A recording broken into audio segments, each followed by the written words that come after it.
Hello students. आज का हमारा टॉपिक है vehicle on the bank road. Actually ये है एग्जाम्पल किस चीज़ का? सर्कुलर मोशन का, यूनिफॉर्म सर्कुलर मोशन का ये थर्ड एग्जाम्पल है और ये है vehicle on the bank road. अब स्टार्टिंग में हम ऐसा कंसिडर कर लेते हैं कि एक रोड है अपने पास में और ये जो रोड है ये हॉरिजॉन्टल रोड अपने पास में अवेलेबल है। अब ये हॉरिजॉन्टल रोड यहाँ पर अवेलेबल है। अब इस हॉरिजॉन्टल रोड के ऊपर में कहीं तो भी एक व्हीकल भी अपने पास में अवेलेबल है, तो ये इसके ऊपर में एक गाड़ी अवेलेबल है। अब ये जो गाड़ी है, इस गाड़ी के ऊपर में ये गाड़ी जब सर्कुलर पाथ पे ऐसे घूमेगी तो इस गाड़ी के ऊपर में कुछ फोर्सेस लगेंगे और वो जो फोर्सेस रहेंगे वो कौन से रहेंगे? एक रहेगा आउटर डायरेक्शन में फोर्स और एक रहेगा इनर डायरेक्शन में फोर्स। आउटर डायरेक्शन के फोर्स को हम बोलते हैं सेंट्रीफ्यूगल फोर्स और इनर डायरेक्शन का ये जो फोर्स होता है वो अपना होता है सेंट्रीपिटल फोर्स। अब बात ऐसे है कि जब गाड़ी के टायर के नीचे यहाँ पर अगर डस्ट, ऑयल, ग्रीस, सैंड या फिर वाटर आ गया जिसके कारण गाड़ी स्लिप होती है, स्लिप होगी तो किधर जाएंगी? आउटर डायरेक्शन में। मतलब ऑटोमेटिकली सेंट्रीफ्यूगल फोर्स बढ़ जाएगा, इसलिए वो आउटर डायरेक्शन में स्लिप होगी गाड़ी।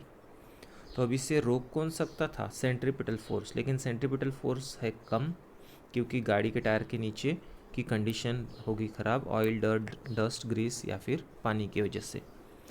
तो ये सेंट्रीपिटल फोर्स अगर ज़्यादा होता तो गाड़ी को स्लिप नहीं होने देता। तो अभी एक्स्ट्रा का सेंट्रीपिटल फोर्स हमें कैसे मिलेगा? तो एक्स्ट्रा के सेंट्रीपिटल फोर्स मिलाने के लिए अपने को ऐसा करना पड़ेगा, ये जो हॉरिजॉन्टल रोड था इसको हमें इंक्लाइंड रोड बनाना पड़ेगा। मतलब इसका जो आउटर एज है इसको ऊपर में लेके जाना पड़ेगा और इस रोड को एक इंक्लिनेशन देना पड़ेगा और इंक्लिनेशन का एंगल रहेगा थीटा। तो इस प्रोसेस की वजह से ये जो सेंट्रीपिटल फोर्स है ये हो जाएगा ज़्यादा, जिसके कारण गाड़ी स्लिप नहीं होगी।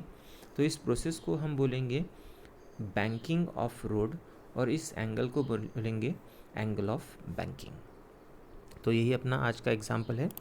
तो यहाँ पर हम कंसिडर कर रहे हैं एक इंक्लाइंड पाथ रोड जिसके ऊपर में गाड़ी है।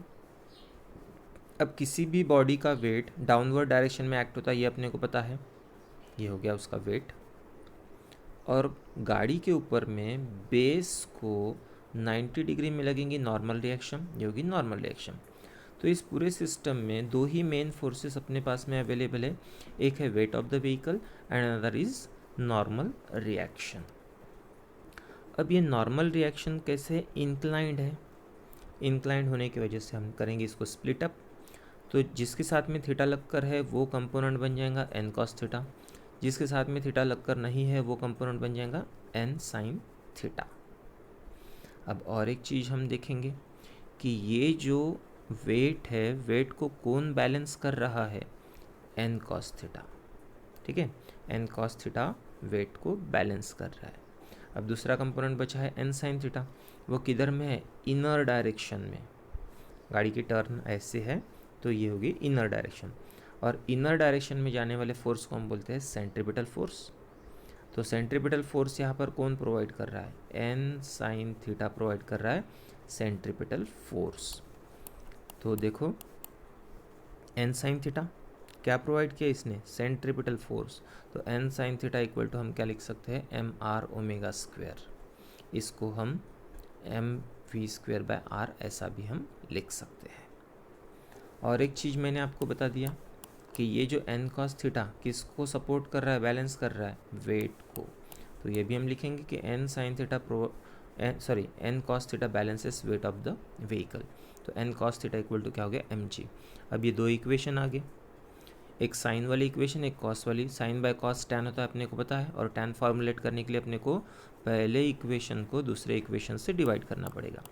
तो dividing first equation by second, दोनों इक्वेशन लिख दिए। एन एन कैंसिल हो गया, बचा साइन बाय कॉस थीटा। यहाँ पर एम एम कैंसिल हो गया, बचा v square by r g.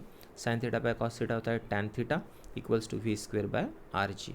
अगर हमें v मतलब वेलोसिटी मतलब कि स्पीड की वैल्यू चाहिए तो वी स्क्वायर के फॉर्म में इक्वेशन ला लेंगे, v square equal to r g tan theta. सिर्फ v की वैल्यू चाहिए तो फिर v equals to under root में लेकर v equals to under root r g tan theta हो गया। अब ये जो स्पीड की इक्वेशन मिली ये है सेफ स्पीड। सेफ स्पीड मतलब इतने स्पीड से गाड़ी बहुत आसानी से सर्कुलर पाथ पर घूम सकती है बिना स्लिप हुए, और ये सेफ स्पीड है। सेफ मतलब इस केस में ऑप्टिमम होगी। ऑप्टिमम मतलब ना तो ज़्यादा ना तो कम, मतलब ये मैक्सिमम स्पीड भी नहीं है और ये मिनिमम स्पीड भी नहीं है। तो ये कौन सी स्पीड है? Safe speed. और ये जो इक्वेशन है इसे हमने थर्ड नंबर दे दिए, इसका यूज़ हम करने वाले हैं। थर्ड इक्वेशन अपने पास में अवेलेबल है, v square equal to r g tan theta. अब यहाँ पर हम फाइंड आउट करने वाले हैं थीटा को। उसके लिए टेन थीटा के फॉर्म में इक्वेशन ला लिया हमने, tan theta equal to v square by r g हो गया। सिर्फ थीटा चाहिए तो टेन को शिफ्ट कर देंगे तो टेन इनवर्स हो जाएगा v square by r g. Theta क्या है यहाँ पर? एंगल ऑफ बैंकिंग, मतलब अगर हमें गाड़ी के रोड को बैंकिंग करना है तो कितने से बैंक करेंगे? थीटा से। तो थीटा इक्वल टू क्या होगा? Tan inverse v square by r g. और ये थीटा किस पर डिपेंड करेगा कि गाड़ी की स्पीड कितनी रहने वाली है, सर्कुलर पाथ की रेडियस क्या है और ग्रेविटी कितनी रहने वाली है, इस पर ये थीटा डिपेंड करता है। अब हम और एक चीज़ को कंसिडर कर रहे हैं कि अगर गाड़ी की सेफ स्पीड से भी कम स्पीड से गाड़ी चलाएंगे हम क्या करने वाले हैं? गाड़ी की जो सेफ स्पीड हमने थर्ड इक्वेशन में फाइंड आउट कर लिए थे उससे भी कम स्पीड से अगर गाड़ी चलाएंगे तो क्या होगा? Now if the speed of the vehicle is less than the safe speed, तो सेफ स्पीड से भी कम स्पीड में हम गाड़ी चलाएंगे। v क्या है? उससे भी कम स्पीड मतलब मिनिमम स्पीड की बात करेंगे। Is less than safe speed, safe speed का फॉर्मूला अपने पास में ये अवेलेबल था। ठीक है, अब हम बात करेंगे जैसे हम गाड़ी को सेफ स्पीड से भी कम स्पीड में चला रहे हैं तब क्या होगा। अब थोड़ी देर के लिए एक एग्जांपल कंसीडर करते हैं। कोई भी एक व्हीकल है, बाइक है, मौत के कुएं में घूम रही है, सक्सेसफुली घूम रही है अच्छे से, और जो बाइकर है उसने स्पीड कर दी कम, सेफ स्पीड से भी कम कर दी तो वो नीचे गिर जाएगा। उसी को कंसिडर करते हैं हम इस कर्व्ड पाथ पर जो कि बैंक्ड रोड का है। सेफ स्पीड से तो गाड़ी अच्छे से चलती थी, लेकिन सेफ स्पीड से भी कम स्पीड पे गाड़ी चलाएंगे तो क्या होगा? गाड़ी अंदर के डायरेक्शन में आना चालू हो जाएंगी, मूव होगी। ठीक है, गाड़ी इनर डायरेक्शन में मूव होगी। तो इनर डायरेक्शन में मूव होगी, और इनर डायरेक्शन में मूव होगी क्योंकि इनर फोर्स उसको खींच रहा होगा, और इनर फोर्स क्या है? N sine theta. और इनर फोर्स को ही हम बोलते हैं कौन सा? Centripetal force. वो कौन सा है? Centripetal force. तो एन साइन थीटा मतलब सेंट्रीपेटल फोर्स, उसने उसको नीचे खींचा इसलिए गाड़ी नीचे आ गई। और जो बाहर के डायरेक्शन में लग रहा था सेंट्रीफ्यूगल फोर्स वो कम हो गया होगा, तभी तो गाड़ी नीचे आ रही है। मतलब सेंट्रीफ्यूगल के कंपेयर से सेंट्रीपेटल फोर्स कैसे है? ज़्यादा है। ठीक है, ये ऐसा क्यों हो रहा है? क्योंकि ये जो गाड़ी सेफ स्पीड से भी कम स्पीड पर चलाएंगे तो अपने आप ही सेंट्रीपेटल फोर्स बढ़ जाएगा as compare to centrifugal force, और गाड़ी की डायरेक्शन टूवर्ड्स द सेंटर चली आएगी। तो ये एक चीज़ कंसिडर कर रहे हैं हम कि जब सेफ स्पीड से भी कम स्पीड में अगर गाड़ी चलाएंगे तब क्या होगा? तब क्या होगा? Due to this the centrifugal जो इसका फोर्स रहेगा वो लेस दैन हो जाएगा सेंट्रीपेटल फोर्स से। ठीक है, तो अभी देखो ये क्या हो गया? सेंट्रीफ्यूगल फोर्स, और ये क्या इसने क्या प्रोवाइड किया था? सेंट्रीपेटल फोर्स, जो हमने स्टार्टिंग में यहाँ पर देख लिए है। ठीक है, तो centrifugal force is less than the centripetal force. अब ये व्हीकल किधर में आ रही है? इनवर्ड डायरेक्शन में आ रही है। तो ये आपको कंसेप्ट समझ गया। और इसको थोड़ा सा और एक टर्म हम फ्रिक्शन को भी कंसिडर करके समझते हैं। अब गाड़ी किधर में आ रही है? अंदर की डायरेक्शन में, मतलब जिस डायरेक्शन में गाड़ी की मोशन हो रही है उसके डायरेक्शन के अपोजिट डायरेक्शन में फ्रिक्शन की डायरेक्शन होती है। ये होगी फ्रिक्शन की डायरेक्शन। अब ये फ्रिक्शन भी क्या है? इंक्लाइंड है हॉरिजॉन्टल पाथ को, इसलिए इसके भी दो कंपोनेंट्स पड़ेंगे, एक हॉरिजॉन्टल कंपोनेंट और एक हो गया वर्टिकल कंपोनेंट। हॉरिजॉन्टल कंपोनेंट के साथ में यहाँ पर थीटा लगकर है, इसलिए एफ कॉस थीटा। यहाँ पर थीटा लगकर नहीं है, इसलिए क्या हो गया, एफ साइन थीटा। तो फोर्स ऑफ फ्रिक्शन, जिसे हम सिर्फ एफ लिख सकते हैं या फिर एफ एस भी लिख सकते हैं, ये फोर्स ऑफ फ्रिक्शन को हमने दो कंपोनेंट में स्प्लिट अप कर दिया। Horizontal is F cos theta and vertical is F sine theta. अब और एक चीज़ कंसिडर करते हैं कि इस पूरे सिस्टम में पूरे जितने भी फोर्सेस थे और इंक्लाइंड फोर्सेस को स्प्लिट अप करके हमने यहाँ पर पुट अप कर दी। अभी देखो, ये जो वेट है, वेट को सपोर्ट या फिर बैलेंस कौन कर रहा है, अपवर्ड डायरेक्शन के फोर्सेस। और अपवर्ड डायरेक्शन में कौन से फोर्सेस है, एक है एन कॉस थीटा और दूसरा है एफ साइन थीटा। मतलब हम ऐसा भी बोल सकते हैं कि ये जो वेट है, वेट इक्वल्स टू क्या हो रहा है, weight equals to N cos theta plus F sine theta, ये हो रहा है। ये आपको समझ में आ गया होगा। फिर अब गाड़ी किधर आ रही है, नीचे। क्यों नीचे, क्योंकि सेंट्रीपिटल फोर्स हो गया था ज़्यादा, तो एन साइन थीटा क्या है, ग्रेटर। और ये जो बाहर के डायरेक्शन का फोर्स है वो कैसे है, लेसर। तो ये छोटा फोर्स है और ये बड़ा फोर्स है। तो बड़े फोर्स से छोटा फोर्स माइनस करेंगे तो बड़े फोर्स की ही डायरेक्शन लगने वाली है, और ये डायरेक्शन किसकी होती है, सेंट्रीपिटल फोर्स की। तो सेंट्रीपिटल फोर्स मतलब यहाँ पर देखो N sine theta minus F cos theta equals to centripetal force होने वाला है। ठीक है, अच्छे से देख लेते एक बार फिर से हम लोग इसे। देखो, ये वेट, इसको सपोर्ट करने वाले थे ये दो चीज़ें, ये आपको समझ में आ गया।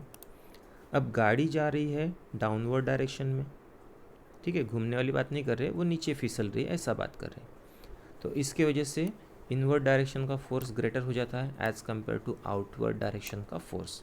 और इन दोनों का अगर हम रिजल्टेंट लेते हैं तो बड़े से छोटे को माइनस करना पड़ेगा। तो बड़ा है एन साइन थीटा, छोटा है एफ कॉस थीटा, और बड़े की ही डायरेक्शन लगेगी, मतलब ये वाली, और ये डायरेक्शन इनवर्ड वाली है, और इनवर्ड वाला किसकी डायरेक्शन है, सेंट्रीपेटल फोर्स की।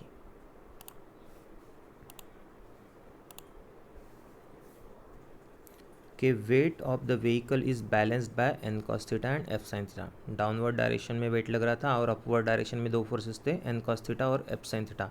तो ये दोनों मिलकर वेट को बैलेंस कर रहे हैं, इसलिए हम बोल सकते हैं कि N cos theta plus F sine theta equals to m g होता है।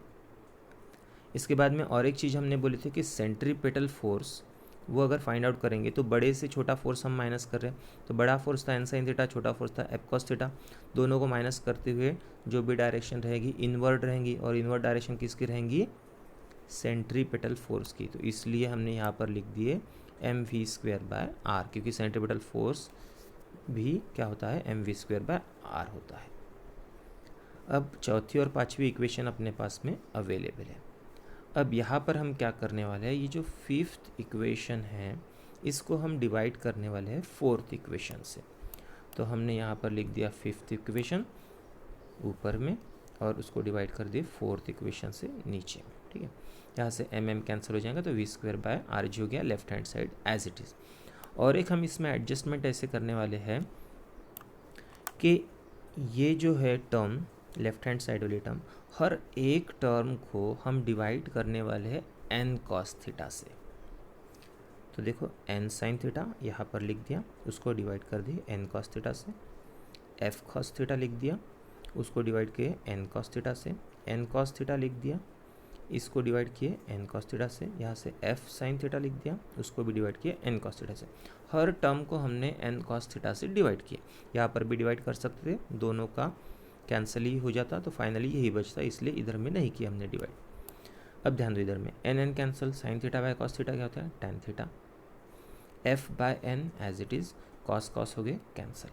फिर ये एन कॉस थीटा कैंसिल, बचा 1 plus as it is F by N ये लिख दिया, और sine theta by cos theta हो गया tan theta right hand side as it is. अब first law of static friction हमने कुछ दिनों पहले पढ़ लिए थे, तो force of static friction is equal to coefficient of friction into normal reaction होता है। तो F equals to mu N यहाँ पर हमने रिप्लेस कर दिया। तो F के जगह हम लिखेंगे म्यू एन। तो जहाँ जहाँ पर भी F रहेगा वहाँ पर हम लिखने वाले हैं म्यू एन। तो tan theta as it is minus F की जगह लिख दिया म्यू एन, एन नीचे में एज इट इज़, ये 1 हो गया। F की जगह लिख दिया mu N, N as it is, tan theta भी as it is, right hand side as it is. N N cancel होगा तो बचेगा म्यू, यहाँ पर भी एन एन कैंसिल होने वाला है। तो ये है tan थीटा, एन कैंसिल होकर बचा म्यू, ये हो गया 1, यहाँ से म्यू और ये tan theta, right hand side as it is. अब वी स्क्वायर के फॉर्म में लाते हैं तो आर जी जो डिवाइड था इसको इधर में लेके जाएंगे, मल्टीप्लाई करेंगे। तो वी स्क्वायर के फॉर्म में ये इक्वेशन आ गई, वी स्क्वायर इक्वल टू क्या हो गया आर जी, और ये टर्म आ गई यहाँ पर। अब सिर्फ वी की वैल्यू चाहिए तो फिर रूट में ले लेंगे पूरी टर्म। तो ये गया v equals to r g tan theta minus mu upon 1 plus mu tan theta.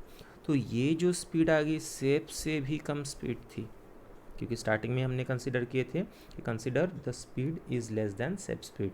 तो सेप स्पीड से भी कम स्पीड है। तो ये कौन सी स्पीड है? Minimum speed. तो इसे हम बोलेंगे मिनिमम स्पीड।